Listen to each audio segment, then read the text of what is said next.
राधे राधे, जय श्री कृष्णा। जय हो श्री विष्णु भगवान की जय, जय हो माता लक्ष्मी की जय। आइए आज हम वैशाख मास का 17वां अध्याय सुनते हैं। श्रुतदेव ऋषि राजा श्रुतिकीर्ति से बोले कि हे राजन, इस संबंध में मैं तुम्हें एक सत्य घटना सुनाता हूँ, जिसके श्रवण मात्र से तुम्हारे सारे संदेह दूर हो जाएंगे।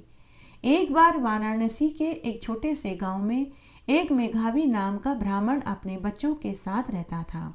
वह ब्राह्मण बड़ा ही अज्ञानी था। उसे धर्म शास्त्र की जानकारी नहीं थी, इसीलिए वह अपने यजमानों से भिक्षा मांगने जाता। बदले में वे उसे आटा, दाल, तेल, गुड़, चीनी और कुछ रुपए देते। उसी से उसके परिवार का भरण पोषण होता था। लेकिन जैसे जैसे उसका परिवार बढ़ने लगा, उसके लिए वह सामान कम पड़ने लगा। तब वह दुर्बुद्धि ब्राह्मण रात्रि में चोरी करने लगा। एक दिन वह चोरी करते हुए पकड़ा गया। लोगों ने उसे पकड़कर राजा के हवाले कर दिया। राजा के सिपाहियों ने उससे चोरी का सामान जब्त कर लिया और उसकी खूब पिटाई करी और कई दिनों तक भूखे प्यासे जेल में रखा, जिससे उसकी बदनामी फैल गई। जेल से छूटने के बाद पुनः वह चोरी चकारी करता रहा। इस तरह एक दिन वह पुनः एक धनी सेठ के यहाँ चोरी करता हुआ पकड़ा गया। धनी सेठ ने राजा से इसकी शिकायत करी। राजा ने उसे देश निकाला दे दिया। कुछ दिनों तक तो वह नगर के बाहर एक घने वन में रहने लगा, परंतु फिर से वह रात्रि के समय घर आता और सुबह होने से पहले पुनः जंगल में चला जाता। इस तरह कई महीने व्यतीत हो गए। इस तरह वैशाख का महीना आ गया। वैशाख मास के महीने में वह पुनः रात्रि में घर आता और रात्रि में नगर में चोरी चकारी करके धन लेकर पुनः घने वन में चला जाता। अब की बार उसने नगर में आने और वापस जाने के लिए एक छोटा रास्ता अपनाया। वह नदी में तैर कर रात्रि में घर आता, नगर में चोरी करता और सुबह होने से पहले नदी पार करके पुनः जंगल में चला जाता। इस तरह अज्ञानतावश उस ब्राह्मण से पूरे वैशाख मास का 2 बार स्नान हो गया। अज्ञानतावश उस ब्राह्मण का वैशाख मास का स्नान हो गया। प्रतिदिन वह इसी तरह से रात्रि में नगर में आकर चोरी करता और चोरी का धन सुबह होने से पहले लेकर नदी पार करके वापस वन में चला जाता। इस तरह अज्ञानतावश स्नान करते हुए पूरा 1 मास का महीना बीत गया। हे राजन, वैशाख शुक्ल त्रयोदशी की रात्रि में वह राजा धन चोरी करके जब भाग रहा था, तो पीछे से राजा के सिपाहियों ने उसे देख लिया। तो वह सिपाहियों से बचने के लिए चुराए हुए धन की गठरी सिर पर रख कर भाग रहा था, तो वह उसी नदी में कूद पड़ा। गठरी में वजन ज्यादा होने के कारण उसका नदी में डूबने से मृत्यु हो गई। तब राजा के सिपाहियों ने उस ब्राह्मण की लाश को नदी से बाहर निकाला कि तभी एक आश्चर्यजनक घटना हुई। उस मेधावी ब्राह्मण को लेने के लिए विष्णुदूत एक सुंदर विमान लेकर आए और उसे ले जाने लगे। तभी उस ब्राह्मण ने एक सुंदर देह धारण करके अलौकिक आभूषण और दिव्य वस्त्र पहनकर उस विमान में बैठकर विष्णुदूतों के साथ विष्णुलोक में जाने लगा। तब नगर के लोगों ने और सिपाहियों ने देखा तो उन्हें महान आश्चर्य हुआ। उन्होंने देवदूतों से पूछा कि हे देवदूतों, यह ब्राह्मण तो बड़ा ही दुराचारी था। इसने पूरी उम्र चोरी चकारी करी। इसने ऐसा कौन सा पुण्य कार्य किया जिससे यह आप लोगों के साथ देव विमान में बैठकर स्वर्ग का सुख भोगने जा रहा है। तब देवदूतों ने कहा कि माना कि इसने पूरी उम्र चोरी चकारी और लूट खसोरी ही करी, लेकिन इसने अज्ञानतावश पूरे वैशाख मास में 2 बार नदी में स्नान किया। यह वैशाख मास अति दुर्लभ मास है। अब यह ब्राह्मण भी विष्णु भगवान के समान ही समदर्शी हो गया है। हे राजन, ये वैशाख मास का महात्म्य और स्नान के फल का वर्णन मैंने तुम्हें सुनाया। उधर राजा महिरथ नारद मुनि से पूछने लगे कि हे देव ऋषि नारद जी, आपने मुझे गंगाजल की महत्ता सुनाई। अब मैं आपसे गंगाजल के प्रभाव को भी सुनना चाहता हूँ।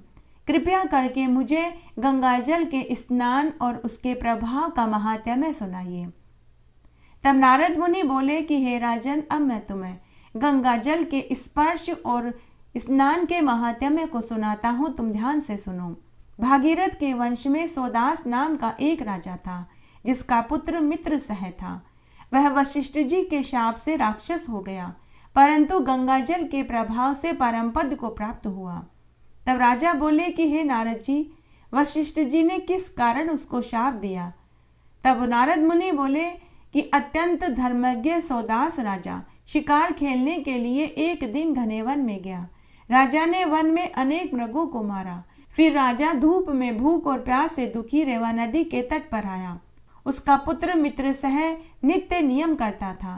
राजा ने रात्रि वहीं बिताई। प्रातः उठकर फिर शिकार की तलाश में गया। उसी समय एक हिरण की खोज में फिरते हुए राजा ने पर्वत के कंदराओं में व्याघ्र और व्याघ्री को मैथुन कर्म करते हुए देखा। राजा ने कान पर धनुष खींचकर उस पर बाण चलाया, जिससे व्याघ्री घायल होकर राक्षसी रूप होकर पृथ्वी पर गिरकर मर गई। राक्षसी को मरता हुआ देखकर व्याघ्र भी राक्षस होकर बड़े क्रोध में राजा से बोला कि हे राजन, तुमने मेरे साथ जो अन्याय किया है उसका बदला मैं तुमसे अवश्य लूंगा। ऐसा कहकर वह अंतर्ध्यान हो गया। राजा ने डरते हुए अपने नगर में आकर यह सारा वृत्तांत अपने मंत्रियों से कहा। उसके कुछ समय के बीतने के बाद राजा सौदास ने वशिष्ठ मुनियों को बुलाकर अश्वमेध यज्ञ करवाया।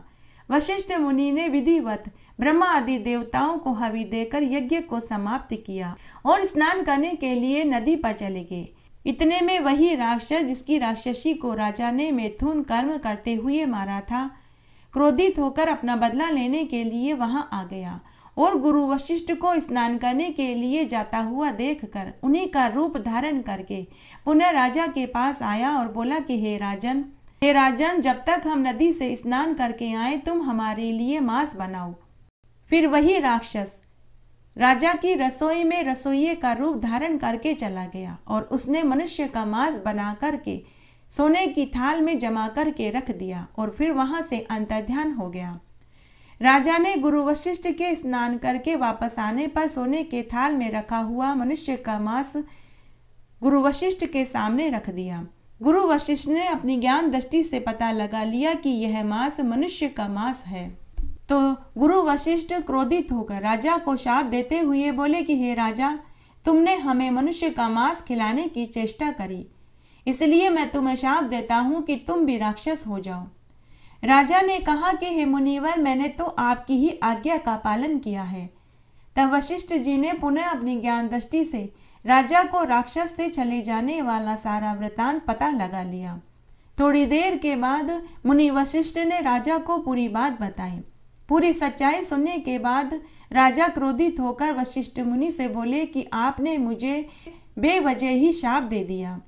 तब राजा भी क्रोधित होकर शाप देने के लिए अंजलि में जल लेकर शाप देने को उद्यत हुए कि तभी राजा की रानी दमयंती आ गई और उन्होंने राजा को मुनि को शाप देने से रोक दिया और बोली कि आप एक क्षत्रिय हो, क्रोध को त्याग दीजिए। जो आपके भाग्य में लिखा हुआ है वही हुआ है। जो मनुष्य गुरु से हुंकार तुंकार करता है वह निर्जन वन में जाकर ब्रह्म राक्षस होता है। इसलिए आप अपने गुरु को शाप मत दीजिए। अपनी रानी के वचन सुनकर राजा का क्रोध शांत हो गया और राजा अपने मन में सोचने लगा कि अब मैं अपने इस अंजलि के जल को कहाँ फेंकूं, क्योंकि जिस पर भी यह जल पड़ेगा वह जल कर भस्म हो जाएगा। तब राजा ने अपने अंजलि के जल को अपने ही पैरों पर डाल लिया, जिससे उसके पैर काले हो गए, जिससे वह राजा आगे चलकर कलमाशपाद के नाम से विख्यात हुआ। वह राजा गुरुजी के पैरों में गिर पड़ा और अपने अपराध की क्षमा मांगने लगा। वशिष्ठ मुनि ने राजा को अज्ञानतावश शाप देने से स्वयं की निंदा करी और बोले कि मैंने अज्ञानतावश तुम्हें शाप दिया। मैं अपना दिया हुआ शाप वापस तो नहीं ले सकता, लेकिन मैं अपने शाप की अवधि कम कर सकता हूँ।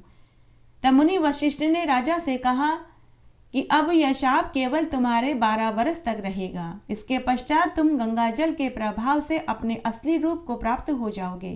गंगा जल के प्रभाव से ज्ञान प्राप्त करके विष्णु की सेवा करते हुए परम शांति को प्राप्त हो जाओगे। वशिष्ठ मुनि ऐसा कहकर अपने आश्रम में चले गए। उसी समय राजा शाप के वश से राक्षसी दह को प्राप्त हो गया। राजा भूख और प्यास से दुखी काली रात के समान भयंकर होकर निर्जन वन में फिरने लगा। अनेक प्रकार के जीव जंतु, मनुष्य, सर्प, पक्षी के जीव सबको खाने लगा। हाड़, मांस, रक्त, बाल, इनसे पृथ्वी भयंकर हो गई। 6 महीने के अंदर ही 100 योजन की पृथ्वी पूरी खाली हो गई। फिर वह नर्मदा के तट पर आया, वहां भी मनुष्य और दूसरे जीवों को मार कर खाने लगा। फिर एक दिन राजा ने नर्मदा के तट पर घूमते हुए स्त्री सहित रमण करते हुए एक मुनि को देखा। भूख से व्याकुल उस राक्षस ने खाने के लिए उस मुनि को पकड़ लिया। उसकी स्त्री अपने पति को एक राक्षस के हाथों में देखकर राक्षस रूपी राजा से प्रार्थना करने लगी और बोली कि हे राजन, तुम क्षत्रिय कुल के पुत्र हो, प्राणों से भी अधिक प्यारे मेरे पति को मत मारो। सूर्य कुल में उत्पन्न तुम मित्रसह नाम के राजा हो, तुम राक्षस नहीं हो। तुम वशिष्ठ मुनि के शाप से राक्षस हुए हो। अगर तुम मेरे पति को खा जाओगे तो मैं बाल विधवा हो जाऊंगी। बिना पति के स्त्री का जीवन व्यर्थ है। मेरा लड़का अभी बहुत छोटा है, मैं इस वन में पति के बिना कैसे जी पाऊंगी। तुम मेरे पति के प्राणदान देकर मेरी रक्षा करो, प्राणदान के समान कोई दान नहीं। ऐसा कहकर ब्राह्मणी राक्षस के पैरों में गिर पड़ी। ब्राह्मणी के इतना कहने पर भी राक्षस को उसके ऊपर दया नहीं आई। वह मुनि को खा चुका था। अपने पति को मरा हुआ देखकर क्रोधित होकर ब्राह्मणी ने कहा कि हे राक्षस, मैथुन कर्म में रत तुमने मेरे पति को मारा, इसलिए जब तुम भी स्त्री का संग करोगे तो तुम्हारा नाश हो जाएगा। तुमने हमारे पति को मारा, इस कारण तुम राक्षस योनि को पुनः प्राप्त होगे। ऐसे दो शाप उस ब्राह्मणी ने राजा को दिए। दो शाप सुनकर राजा भी क्रोध करके कहने लगा कि हे दुष्टे, तूने एक अपराध के बदले में मुझे दो शाप दिए, इसलिए तू शाप देने के कारण तू भी राक्षस हो जा। तुम पुत्र युक्त पिशाचनी होकर इसी वन में फिरती रहोगी। नारद मुनि आगे बोले कि हे राजन, इस प्रकार शाप युक्त वह पिशाचनी पुत्र युक्त शुदा से दुखित होकर रोने लगी। वह राक्षस और वह पिशाचनी दोनों ही उस वन में विचरण करने लगे। आइए अब हम वैशाख मास के स्नान की एक पौराणिक कथा सुनते हैं। एक बार बहुत छोटा सा गांव था। उस गांव में एक ब्राह्मण दंपति अपनी बेटी के साथ रहता था। वह ब्राह्मण हर साल वैशाख मास का स्नान व्रत पूजन किया करता था। उस ब्राह्मण को गांव के सभी लोग सीधा देते थे।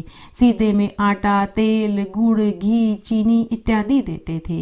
ब्राह्मण का यही आजीविका का साधन था। इस तरह समय बीतने लगा। ब्राह्मण की बेटी संतो धीरे धीरे बड़ी होने लगी। अब ब्राह्मणी ब्राह्मण को रोज ताने देने लगी और कहने लगी कि घर तो चल जाता है, लेकिन बेटी का ब्याह कैसे करेंगे? आप कहीं जाते क्यों नहीं, कमाते क्यों नहीं, किसी को जाकर कथा कहानियां सुनाते क्यों नहीं? अब ब्राह्मणी रोज ताना देने लगी। वैशाख मास का महीना चल रहा था। तब ब्राह्मण घर से निकल पड़ा। साथ ही उसने अपनी पोथी पाने एक झोली में डाल लिए कि शायद कोई यजमान मिल जाए जो वैशाख मास के महात्म्य और कथा कहानियों को सुन ले और बदले में कुछ दक्षिणा दे दे। ब्राह्मण पूरे दिन गांव में इधर उधर भटकता रहा, लेकिन कोई ऐसा नहीं मिला जो वैशाख मास के महात्म्य को और कथा कहानियों को ब्राह्मण से सुनता। उस दिन ब्राह्मण का वैशाख मास का व्रत था। वह भूखा प्यासा इधर उधर भटक रहा था। सुबह से दोपहर और दोपहर से शाम होने वाली थी। ब्राह्मण भटकता भटकता जंगल में चला गया। ब्राह्मण ने तय कर लिया कि आज घर में खाली हाथ नहीं जाऊंगा। अगर आज मैं खाली हाथ गया तो ब्राह्मणी बहुत ताने देगी। इस तरह चलते चलते संध्या होने वाली थी।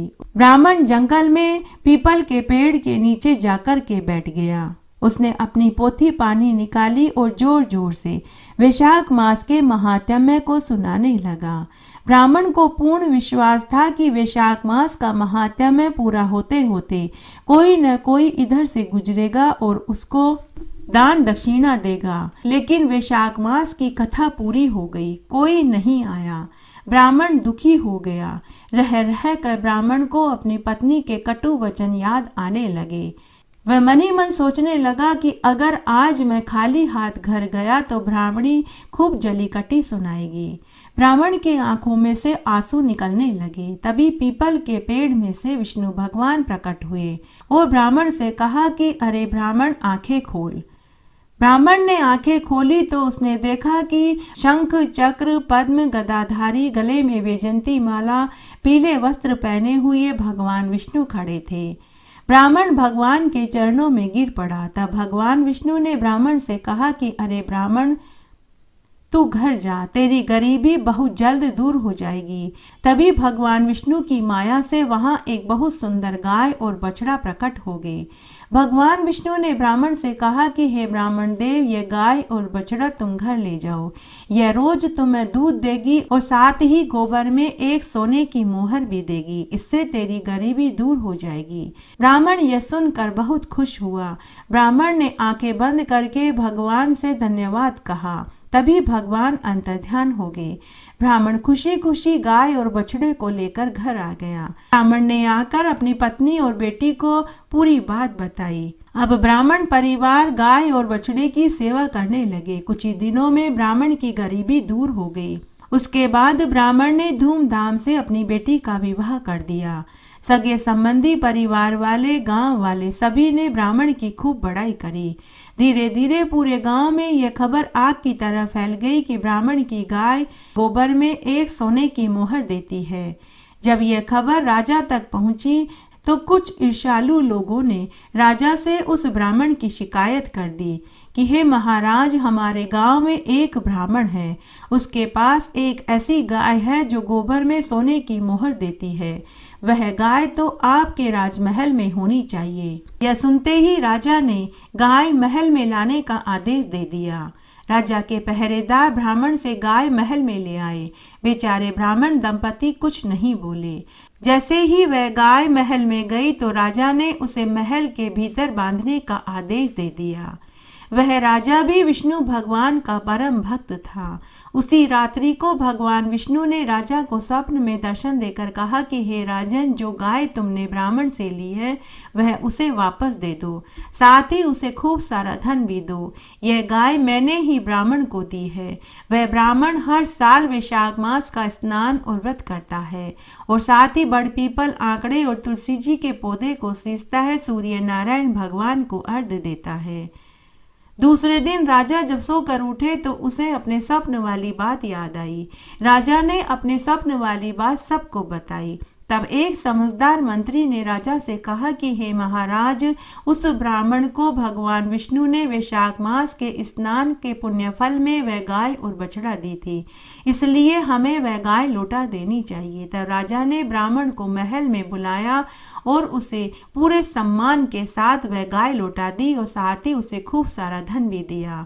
उसके बाद राजा ने पूरी नगरी में यह ढिंडोरा पिटवा दिया कि सभी को वैशाख मास में स्नान करना चाहिए, व्रत करना चाहिए, बड़ पीपल, आंकड़े और केले के पेड़ की पूजा करनी चाहिए, तुलसी जी को सींचना चाहिए, दिया बाती करना चाहिए, सूर्य नारायण भगवान को अर्घ्य देना चाहिए और वैशाख मास के महात्म्य को सुनना चाहिए। जो व्यक्ति ऐसा करता है उसे धन, धान्य, पुत्र, पौत्र और संसार के सभी सुखों की प्राप्ति होती है। उसके बाद जब दोबारा वैशाख का महीना आया तो राजा ने अपनी पूरी प्रजा के साथ और उस ब्राह्मण के साथ वैशाख मास का स्नान किया, जिससे उनके राज्य में कभी कोई महामारी, अकाल आदि का भय नहीं हुआ। सभी इस संसार के समस्त सुखों को भोग कर मरने के बाद वैकुंठ को प्राप्त हुए।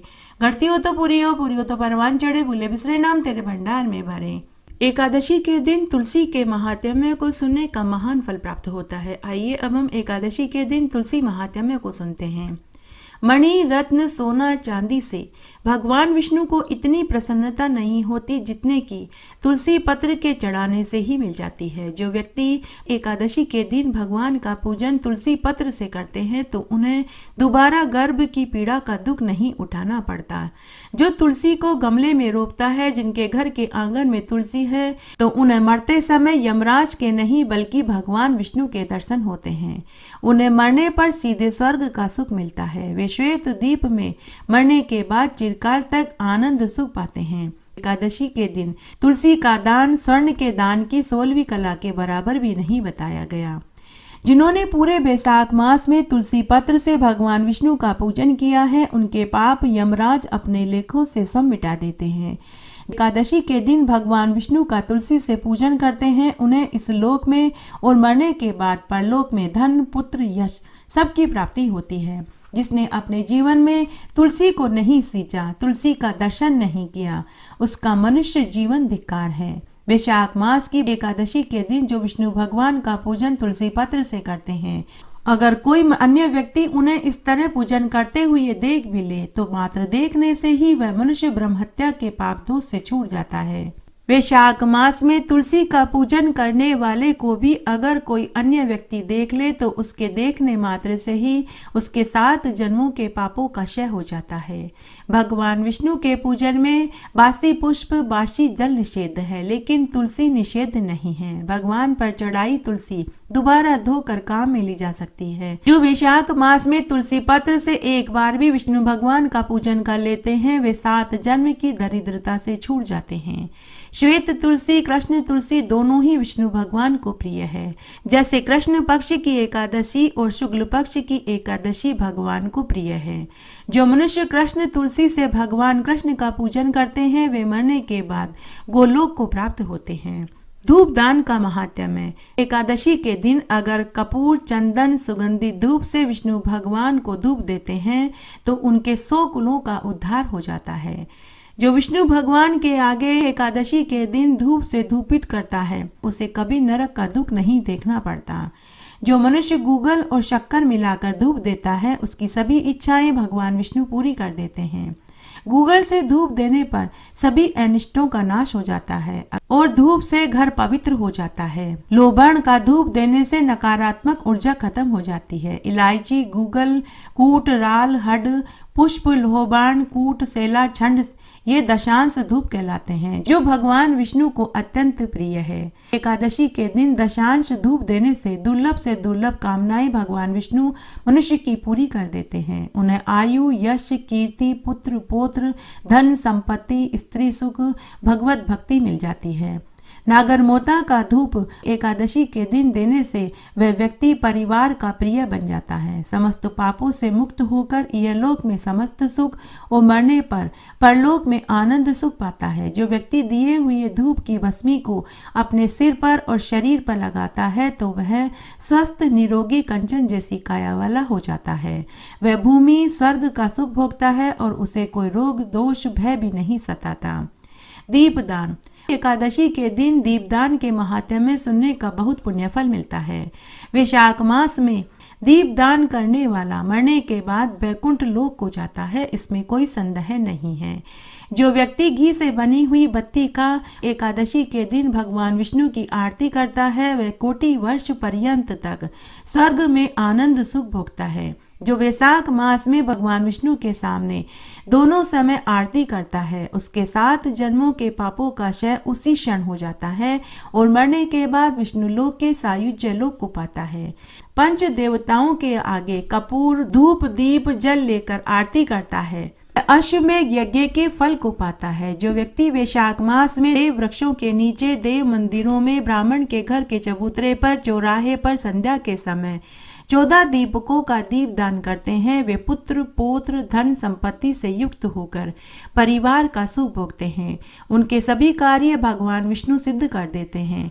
वे सभी पापों से मुक्त होकर सूर्य के समान चमकदार कांतिवान और ज्योतिवान होकर देव विमान में बैठकर कोटि देवी देवताओं द्वारा पूजनीय और वंदनीय होकर स्वर्ग सुख को पाते हैं। इसलिए एकादशी के दिन संध्या के समय दीप दान जरूर करना चाहिए। जो व्यक्ति दूसरों के दीपक को बुझा देते हैं वे नरक के भागी होते हैं, उनके पुण्य क्षीण हो जाते हैं, वे अनेक नरकों का दुख भोगते हैं। जो व्यक्ति दीपक की चोरी करते हैं वे अगले जन्म में गूंगे बहरे अंधे होकर नरक के दुख को भोगते हैं। पृथ्वी लोक में जीवन चक्र गाड़ी के पहिए की भांति चलता रहता है। जिसने इस पृथ्वी पर जन्म लिया है उसे एक न एक दिन मरना ही पड़ता है। मरने वाले को यमदूत अपने साथ यमपुरी में लेकर जाते हैं, लेकिन पृथ्वी लोक से यमलोक के बीच की यात्रा बड़ी ही कठिन और दुष्कर होती है। बीच में वैतरणी नदी आती है। हर जीवात्मा को वैतरणी नदी पार करनी ही पड़ती है। गरुड़ पुराण के अनुसार एक बार पक्षी राज गरुड़ ने भगवान हरि से पूछा कि हे प्रभु, मृत्युलोक और यमलोक के बीच वैतरणी नदी आती है, उसे हर जीवात्मा को पार करना ही पड़ता है। इसका क्या कारण है? कृपया करके आप मुझे विस्तार से बताइए। तब भगवान हरि बोले कि हे गरुड़, पुण्य आत्मा को वैतरणी नदी पार करना सुलभ है, लेकिन पापी आत्मा को वैतरणी नदी पार करने में अनेक कठिनाइयों का सामना करना पड़ता है। पापी आत्मा के लिए यह वैतरणी नदी भयानक रूप धारण कर लेती है। उसका जल रक्त मल मूत्र से व्याप्त हो जाता है। मांस कीचड़ जहरीले कीड़ों से भर जाता है। जैसे ही पापी आत्मा वैतरणी नदी पार करने लगती है तो वैतरणी नदी का जल खौलते गर्म तेल में बदल जाता है। नदी का रौद्र रूप रक्त कीटाणुओं व्रज के समान सूंड वाले जीवों से व्याप्त हो जाता है। नदी में घड़ियाल मगरमच्छ हिंसक मांस भक्षण करने वाले जलचरों से भर जाता है। पापी आत्मा वैतरणी नदी पार करते समय चीखती चिल्लाती है, मदद के लिए हाथ उठाती है, लेकिन कोई उसकी मदद करने को नहीं आता। हे गरुड़, कुछ पापी लोग को तो उसी वैतरणी नदी में रहना पड़ता है। जो पापी लोग अपने माता पिता, बड़े भाई, गुरु, वृद्धजनों का अपमान करते हैं, धोखे से उनके धन को हड़पते हैं, उन्हें वैतरणी नदी में हिचकोले खाते रहना पड़ता है। जो सोतन स्त्रियां अपने पति की पहली पत्नी के संतान के साथ बुरा बर्ताव करती हैं, उन्हें तमोग नाम के कीड़े काटते हैं। जो पुरुष अपनी पतिव्रता स्त्री के होते हुए पराई स्त्री का भोग करते हैं, उन्हें भी इस वैतरणी नदी में हमेशा हमेशा के लिए पड़े रहना पड़ता है। जो मनुष्य स्वयं दान करके स्वयं खाता है, कन्या के धन का भोग करता है, ब्राह्मण होकर मांस मदिरा का सेवन करता है, अहंकारी पापी झूठ बोलने वाले द्वेष भाव रखने वाले को भी वैतरणी नदी में जीव काटते रहते हैं। वे चाह कर भी उस नदी को पार नहीं कर सकते। तब गरुड़ राज ने भगवान हरि से पूछा कि हे प्रभु, इन दुखों से छूटने का कोई उपाय हो तो बताइए, ताकि मनुष्य का कल्याण हो सके। तब भगवान हरि ने कहा कि प्राणी मात्र को चाहिए कि वह जीवित रहते ही दान पुण्य करे, गोदान करे। जो मनुष्य जीवित रहते ही गाय का दान करता है, वही गाय मृत्यु के बाद उसी जीवात्मा को वैतरणी नदी पार कराने के लिए आती है। वह मनुष्य उसी गाय की पूंछ पकड़ करके वैतरणी नदी पार कर लेता है। यम मार्ग के रास्ते में वृक्ष की छाया नहीं मिलती, पीने को पानी, खाने को भोजन नहीं मिलता, मार्ग दिखाने को कोई गुरु नहीं मिलता। पापी मनुष्य को कभी शीतल ठंडी वायु के थपेड़े सहने पड़ते हैं, तो कभी 12 सूर्य की गर्मी की तपिश सहनी पड़ती है। कभी मार्ग में विषधर कांटे मिलते हैं, तो कभी महाविषधर सर्प, तो कभी भयानक व्याघ्र, शेर, भेड़िए, कुत्ते भक्षण करते हैं। कभी जहरीले बिच्छू काटते हैं, तो कहीं अग्नि से जलाए जाते हैं, तो कहीं असी पत्र से काटे और छिले जाते हैं। यम का मार्ग कई योजन लंबा चौड़ा होता है। इस मार्ग में कौवे, उल्लू, गिद्ध, मधुमक्खी, जहरीले मच्छर काटते रहते हैं। पूरे मार्ग में अंधे कुएं होते हैं, नुकीली कीलें बिछी होती हैं। कई मार्ग में अंगीरों की बरसात होने लग जाती है। कभी लोहे में व्रज गिरने लग जाते हैं, यकायक रुधिर की बरसात होने लगती है, तो कभी शस्त्रों की बरसात होने लगती है, तो कभी त्रिशूल और बाण की बरसात होती है। यम मार्ग में पापी चीखते चिल्लाते हैं। उस मार्ग में पापी पाश में बंधे हुए होते हैं, कोई अंकुश में खिंचे होते हैं। यमदूत किसी की नासिका के अग्रभाग में पाश बांध कर खींचते हुए लेकर जाते हैं, तो किसी को कानों से खींच कर लेकर जाते हैं। किसी के हाथ और पैरों में लोहे की सांकलें बांध कर घसीटते हुए लेकर जाते हैं, तो किसी के सिर व पीठ पर कई किलो के पत्थर व लोहे का समूह बांध कर उन्हें लेकर जाते हैं। तब यमदूत उन्हें कहते हैं कि तुमने जीवन काल में रहते हुए कई बुरे पाप किए हैं, तो तुम्हें यह सजा तो भोगनी ही पड़ेगी। तब गरुड़ राज ने भगवान हरि से पूछा कि हे प्रभु, इन सब से बचने का उपाय बताइए, ताकि प्राणी मात्र को मरने के बाद इन कष्टों को न सहना पड़े। तब भगवान हरि बोले कि हे गरुड़, मनुष्य जीवन कई जन्मों के बाद व कई पुण्य कर्म करने के बाद मिलता है। इसलिए प्राणियों को अपने जीवन काल में सद्कर्म करना चाहिए। ब्राह्मणों की सेवा, गंगा जल का पान, तुलसी चरणामृत का पान, सत्पुरुषों की सेवा, पशु पक्षियों की सेवा, गाय का दान, गाय को हरा चारा खिलाना, कुएं तालाब बावड़ी खुदवाना, भागवत कथा रामायण का पाठ करना, यज्ञ हवन, तीर्थ स्नान, ब्राह्मण की कन्या का कन्यादान करना चाहिए। अगर यह सब भी न हो सके तो वैशाख मास का स्नान, व्रत और दान पुण्य करना चाहिए। इससे भी जीवन के सभी सुख और मरने के बाद वैतरणी नदी पार करने में कोई कष्ट नहीं भोगना पड़ता। जो मनुष्य पूरे वैशाख मास में वैशाक्त धर्म का पालन भी कर लें तो उन्हें भी यम मार्ग सुगमता से पार कर लेंगे। हे राजन, यह मैंने तुम्हें वैशाख मास के प्रमुख प्रमुख धर्मों को बताया। अब तुम बताओ और क्या सुनना चाहते हो। नारद मुनि आगे बोले कि हे राजन, वैशाख मास में भगवान विष्णु को जो गाय के दूध, दही, घी से स्नान कराता है उनके बड़े बड़े पातकों का नाश हो जाता है। जो मनुष्य इस मास में भगवान विष्णु को मधु शक्कर से अभिषेक करता है वह इस संसार के सभी सुखों को भोग कर मरने के बाद भगवान विष्णु के लोक में आनंद सुख भोगते हैं तथा कोटि देवी देवताओं द्वारा पूजनीय और वंदनीय होते हैं और कई कल्पों तक सुख भोग कर पुनः इस लोक में चक्रवर्ती राजा बनते हैं। जो व्यक्ति वैशाख मास में भगवान विष्णु को गाय के कच्चे दूध से नहलाते हैं वे स्वर्गलोक में चंद्रमा, इंद्र, रुद्र और मुरुगणों से पूजनीय होते हैं। नारद मुनि आगे बोले कि हे राजन, जो वैशाख मास में शंख में जल भरकर भगवान विष्णु को नित्य प्रति स्नान कराते हैं वे अपने कुल का उद्धार कर देते हैं। उनके पितर स्वर्ग में सुधा का पान करते हैं। जो मनुष्य वैशाख मास में भगवान विष्णु के सामने पूजा के समय शंख बजाते हैं तो उनका पितृदोष उसी क्षण शांत हो जाते हैं। उस व्यक्ति को पितरों का आशीर्वाद मिलने लग जाता है, उसका पितृदोष दूर हो जाता है।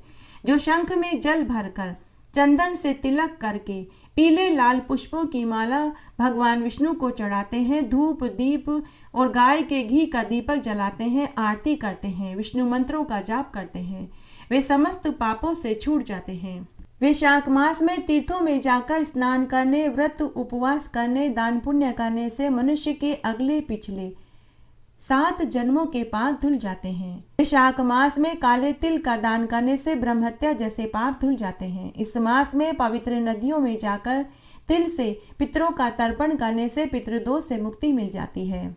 जो वैशाख मास में गंगा स्नान करते हैं लक्ष्मीपति भगवान विष्णु की उन्हें कृपा प्राप्त हो जाती है। जय हो तुलसी मैया की। तुलसी महारानी नमो नमो, हरि की पटरानी नमो नमो। बन तुलसी पूरन तप कियो मैया, शालग्राम महापटरानी। जाके मंज मंजरी कोमल मैया, श्रीपति चरण कमल लपटानी। धूप दीप नैवेद्य आरती मैया, पुष्पन की वर्षा बरसानी। 56 भोग 36 व्यंजन मैया, बिन तुलसी हरि एक न मानी। सामरो सखी माई तेरा यश गावे मैया, भक्तों वर दीजे महारानी। तुलसी महारानी नमो नमो, हरि की पटरानी नमो नमो।